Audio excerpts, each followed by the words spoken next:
I'm generally a skeptic. I don't, um, at the very most, I would say I'm agnostic. Anyway, long story short, one weekend, me and two other people, two friends of mine, Josh and Kieran. Josh, kind of Western Buddhist-like as far as spirituality is concerned, also more skeptical and science-based in his reasoning. Kieran is probably the one who's the closest one to a believer, although I wouldn't call him that either. He was also skeptical of anything paranormal when we all decided to engage in a game of Ouija, if you can call it a game.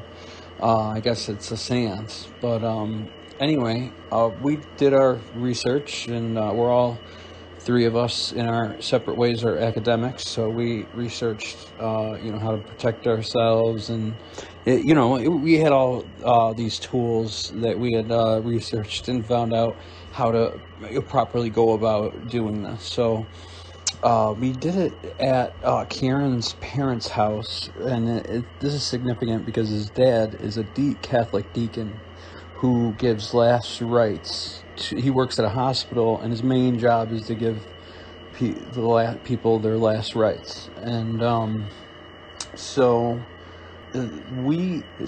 our surprise, the little knobby thing seems to be speeding around on its own, and so much so that at first we're just getting a bunch of garbled stuff. Words with only consonants, and anyway, but we write everything down, but eventually we start getting coherent answers, and or at least answers that are like really, really on the money. Kieran's last name, he spelled everything except for the last E. None of us can explain it, what happened up there. At first, it was some entity that said it was a good entity that followed his father home from work. We reasoned out after, like 50 questions. And then, the answers started getting kind of sinister, and really specific. We close out the session, and we go about our way. And I was so fascinated that I was willing to attempt it again the next night. It was Friday, so we tried again Saturday. This time it was with more people because we had all told other people about what happened, and obviously we didn't have the same energy, and it was just like, we didn't get the same results. So I was content on giving it up because things got pretty scary that night when everybody left. And everybody left, and it was just me and Kieran. We had some crazy things going on with the lights and weird noises. Here's a skeptical atheist saying to everyone out there, keep an open mind.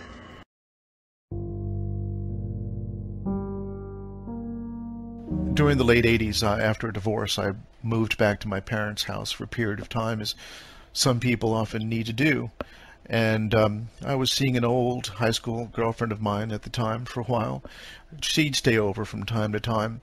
The first event, I was coming out of a shower, and I noticed that the bathroom faucet was running at full blast.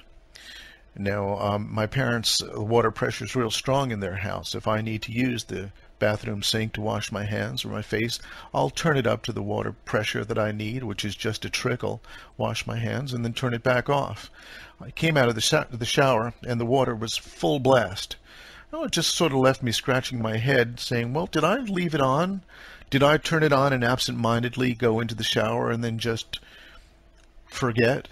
Well, that's entirely possible. There's no explanation for that. But the second incident happened about a month or so later. My girlfriend was staying over, and my bedroom at the time was pitch black. No matter how your eyes would adjust to darkness, there's no ambient light that comes in that allows you to see it all. It's truly pitch black. And on the table next to my bed was a very heavy, one of those early 60s deco lawyer fluorescent lamps the kind that were made out of cast iron or heavy brass. And you'd press one button and hold it down, and it would ignite the fluorescent light, and then you'd hold the other button down and turn it right back off. It must have been about 4 o'clock in the morning. We'd heard this incredible crash, just this really loud, shocking sound. My girlfriend screamed, and I woke up with a start and reached out to my left where the light was and just felt empty space. The light wasn't there. I climbed across the length of the bed to the far wall where the light switch was, and there on the floor was this heavy lamp, shattered into numerous pieces. And the shock was not only the sound, but the sight of seeing this lamp and the strength required to lift it and hoist it and fling it against the wall with such force. It was just unbelievable and unexplainable. And it just really rocked us. It was the sort of lamp that you'd need 2 hands to carry. It was that heavy. The third incident happened about a month after that. We're looking at maybe 1989, and my 2 young boys would stay over the weekend sometimes. They were age 4 and 5, maybe at the time. They were in their early 20s now. I'd come home, and it was about 11 o'clock. I'd just been out for the evening for an hour or 2, and I saw my mom, or I believed it was my mom, at the end of the hallway. The house was dimly lit, and she was wearing a red nightgown, silken nightgown, sort of nightgown moms usually wear. And I called out to her, but she was moving up towards the staircase and seemed not to hear me. Well, I got to the foot of the stairs, and she was at the top of the stairs, and I saw her again, rounding the top of the stairs into this upstairs hallway. And I called her a second time, and she didn't acknowledge. And at this point, I figured she had to hear me, but didn't want to respond because she didn't want to wake the 2 boys.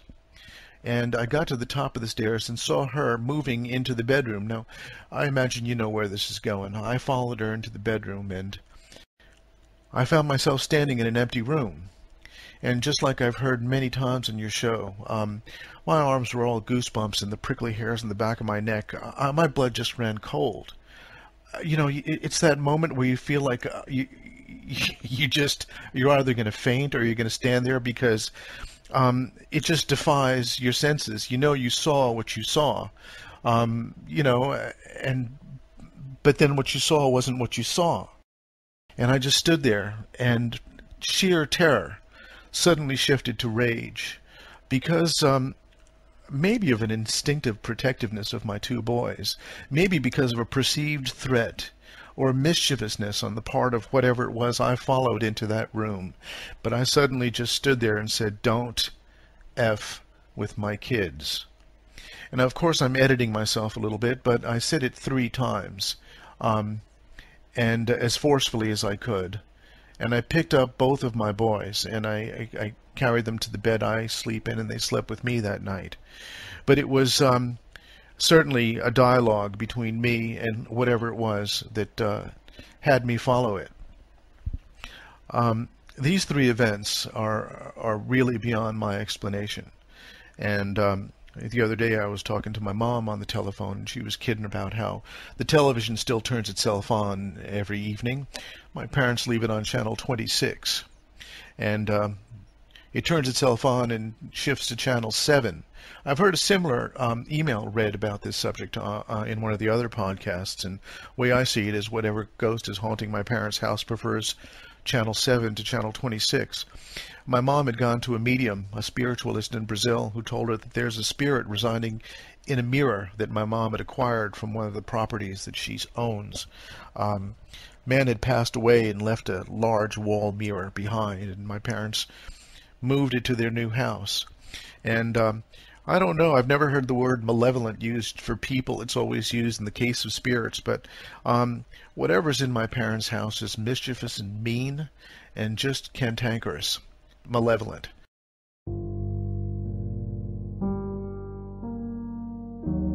We lived in the house for about a year before anything strange happened. The incident in the closet was just the beginning of the occurrences. I lived with my grandparents and my mother, though my mother wasn't always around due to health issues. After my little freaked out in the closet, my parents began hearing footsteps in my room at night. There was a heavy, quick stomping sound, like kids running around. I'd often wake up to find my grandma coming upstairs to check if I was in bed. Every time, the footsteps would stop as soon as she reached the top of the stairs and saw me in bed. It was never me making the noise. Eventually, she stopped coming to check. All of us would often hear our names being called when we weren't home alone, but whoever was with us would always say they hadn't called for us. A couple of times, my grandma said she'd wake up in the middle of the night and see what she thought was me standing in the doorway of her room, just a small, dark shape of a person. But when she turned on the light, it was gone. When we first moved into the house, my parents took one of the bedrooms downstairs. However, they only stayed in it for about a month before switching rooms, after strange things started happening. They never told me why. The room became a guest room, but after a few family members refused to stay in it a second time, it turned into a storage room. They never explained what scared people, but I'd always get in trouble if I even so much as opened the door. In the backyard, there was an attached garage that we weren't allowed to see. My parents said the owner of the house, who we were renting from, had the key and used it for storage. In the entire 9 years we lived there, the owners never once came to get anything or put anything in it. But sometimes, handprints would appear on the grime on the inside of the windows. The place creeped me out, and I avoided that side of the yard. Electronics malfunctioned constantly. It got to the point where my parents told people not to buy me electronic toys as they would not only stop working, but sometimes do things they shouldn't have been able to do. Once, a talking doll made a creepy growling sound that scared me and a friend so badly that we threw it into a closet and had my grandpa come upstairs to take it away. Lights flickered daily, the TV and radios turned on and off by themselves, and the telephone would randomly pick up and transmit what sounded like other people's calls, even though it wasn't cordless and shouldn't have been able to do that. Sometimes the phone would ring, and there would be nothing but a strange, metallic sound on the other end. Objects would often move from where we placed them, not over several hours, but in mere seconds. One time, I remember making pancakes, and I set a frying pan on the counter. I turned to the fridge to get milk, and when I turned back, the pan was all the way across the room from where I had placed it. This happened while I was home alone. Once, a friend and I wanted to see if cats talked while no one was home. We were about 8 or 9 and had just watched Homeward Bound. We set up a little stereo I had to record on a blank tape and left it in my upstairs bedroom. When we came back after going out with my family, we played the tape back. About 15 minutes in, we started to hear unintelligible but distinct whispering. We hurriedly shut it off and threw the tape away. Well, my friend got her answer. The cats talk. At least, that's what I like to believe. What's even stranger than all this, at least to me, is that while the haunting started out terrifying, over time it became more playful, and in a few cases, even protective. One day, about a year before we moved out, I was home alone making coffee. The coffee pot was kept unplugged in the corner of the counter, so I pulled it out and plugged it in to use it. I turned away to check the bacon and realized I had forgotten to put the glass pot on the burner. When I turned back, I found the coffee maker unplugged, switched off, and pushed back into the corner, with the glass pot placed neatly on the burner. I also believe the spirits, or whatever they were, helped us once. One afternoon, during a terrible storm, I was home alone with my mother. The power was out and the streets were flooding. Suddenly, someone began banging on the front door. We thought it was my grandparents, so we rushed to open it, but it wasn't them. Through the window at the top of the door, we could see a tall man with long, straggly hair and an angry expression. He was soaking wet and kept banging on the door. When he saw us, he yelled, "Let me in." We didn't know him, and I assumed he was a drunk or someone looking to get out of the rain. But he was so aggressive that he scared me. I told my mother not to open the door, but she tried anyway. The door was so old that the knob was worn and useless. The deadbolt was the only thing keeping it shut. Normally it would open easily, but despite my mother pulling and leaning all her weight on it, the door wouldn't budge. The man eventually gave up and left. When my grandparents came home, we told them what had happened. They couldn't believe it, as the door had never been difficult to open before and never was after that incident. We moved out about a month before I turned 15, but the activity never stopped. Even though it became less scary and more playful, it never went away. A couple of months before we moved out, I finally saw an apparition. I was home alone with my baby brother, who was about 8 months old at the time. It was evening, and being January, it was very dark outside. I was sitting in the living room with the only light coming from the lamp next to me and the TV. For some reason, I turned to look toward the entryway into the kitchen, and for a split second, I saw him. He was a man in a dark suit, with pale skin and dark, messy hair. His tie was undone, and he looked disheveled. He shuffled past the doorway and disappeared into a solid wall. He looked like he was wringing his hands. I sat there frozen. I don't know how long I stayed like that, but I was still in the same position when my family got home. Even though he didn't feel threatening, it absolutely terrified me.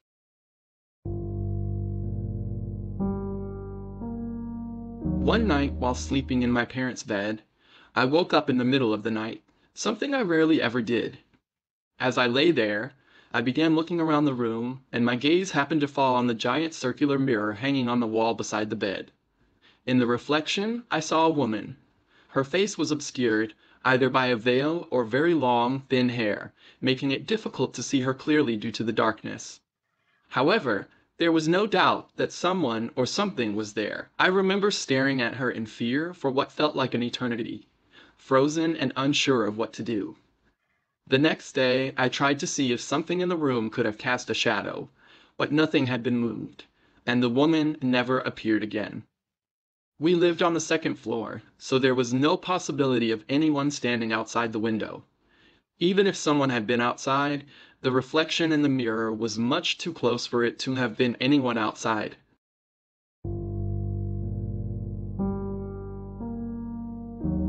I bought my former house in 2006. An older home built in 1925. I love history and older homes, so I always do some research on the places I buy. I found out that the home was built by a doctor, and he may have used it for some of his practice. Let me assure you that I had never noticed anything strange in my house. I had a friend who rented out the second story and claimed to hear voices, footsteps, and bangs on the first floor at night. I, however, did not believe her. A few years ago, I began researching the paranormal with a small group of friends. I am a skeptic at best. I believe, but disbelieve something needs to slap me in the face in order for me to believe it. And even then, I sometimes don't believe it to be real. I purchased a new piece of equipment for the investigations, an EMF detector called a K2 meter. It measures electromagnetic fields, and I had never really used it before. I invited a friend over to my house to test it out and give it a try. What happened that afternoon changed my mind about my house. We started out with the meter, checking for stray voltage in my older home. Nothing really stood out as an issue. Then we started asking questions. For about 15 minutes we asked the typical, "Is there anyone with us today? If you're with us, please come close to us and let us know of your presence." Nothing. Deader than a doornail. What does that mean anyway? I got up and out of the room and started doing dishes. My friend continued her questioning. Let me say that my friend calls herself a sensitive.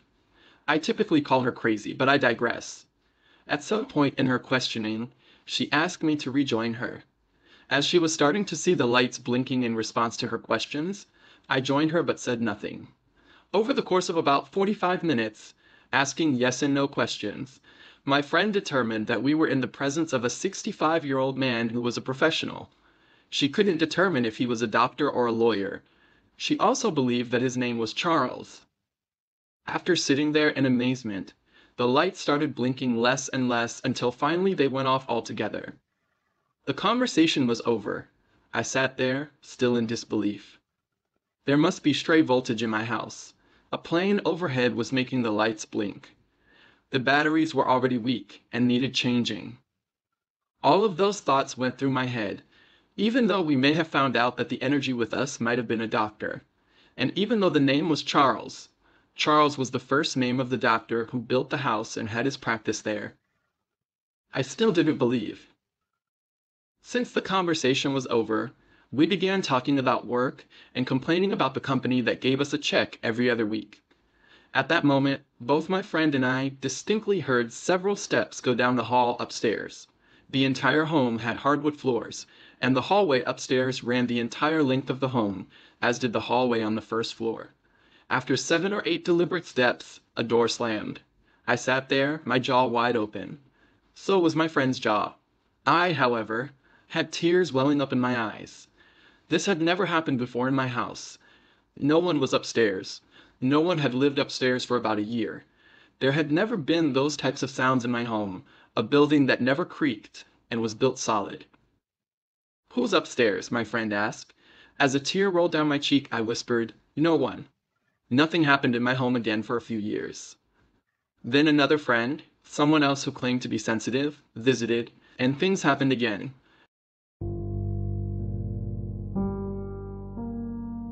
I have a friend from the Marines who went to Afghanistan with me.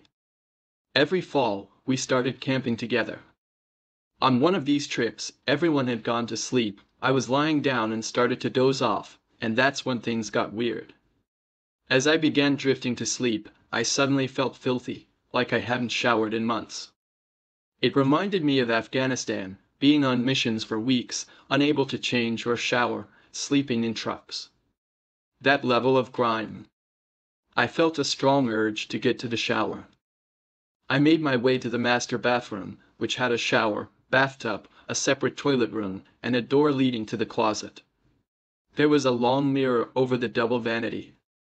The moment I stepped inside, it felt like I'd crossed into another realm.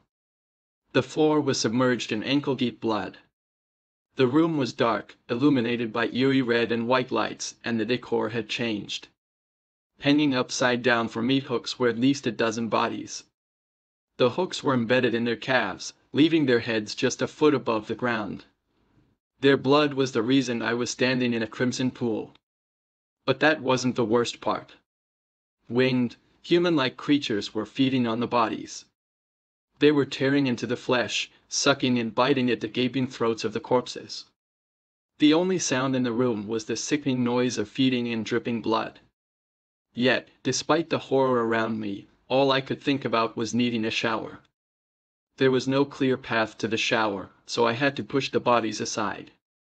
They swung from their chains, colliding with one another as I made my way through. The creatures ignored me. As I moved, I recognized the bodies. They were people I'd known, everyone I had ever been close to who had died in my life. For some reason, none of this shocked me. I was in some kind of detached, almost delirious state. I just wanted to get warm, wet, and soapy. I stripped off my nightwear, tossing it into what was probably a coagulated mix of my grandparents' and first mentor's blood. I shoved a corpse out of the way and turned on the hot water. As I waited for the water to heat up, I stood there, watching the shadows of the swaying bodies through the frosted glass. That's when I felt it, abject terror.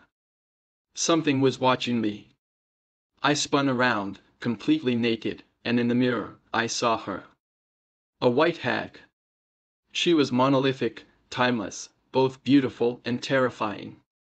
Her stark white eyes locked onto mine, and the moment I caught her gaze, I was paralyzed. I collapsed in fear, falling into the blood pooling at my feet. In a panic, I low-crawled into the shower and slammed the door shut. I sat there, letting the hot water pour over me, watching the shadows of the swaying bodies outside. Slowly, I came to. When I finally peeked out of the shower, all the lights were off. No blood, no bodies. Just the normal bathroom. I sighed in relief, hopped out, dried off, and avoided looking in the mirror, just in case. I got ready for bed, but as I reached for the door to my bedroom, I felt it again, those eyes on me. I froze, then turned back toward the mirror. I saw her one last time, watching me as she disappeared.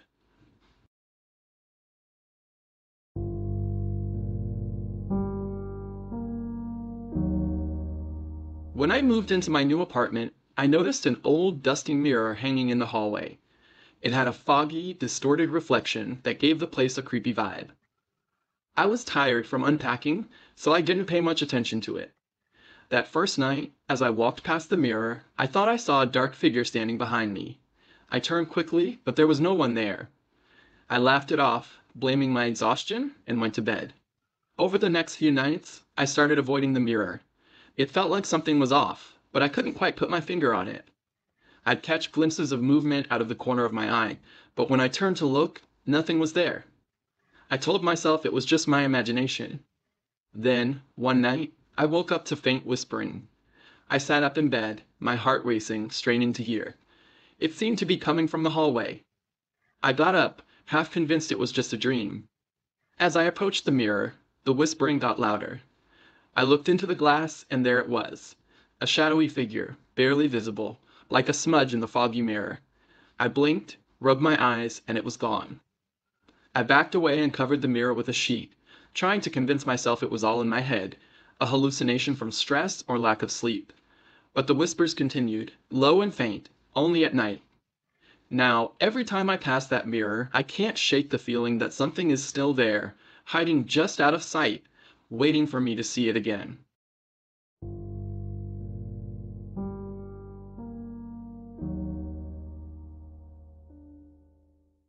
I was a little girl celebrating my friend's birthday.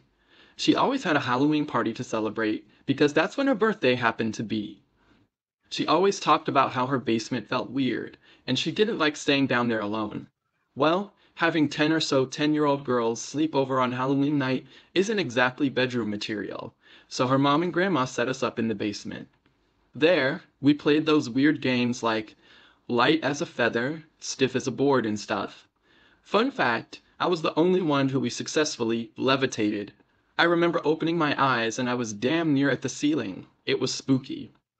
When some of us started to get tired, we brought out the Ouija board. A few of our friends were spooked, so they didn't want to participate.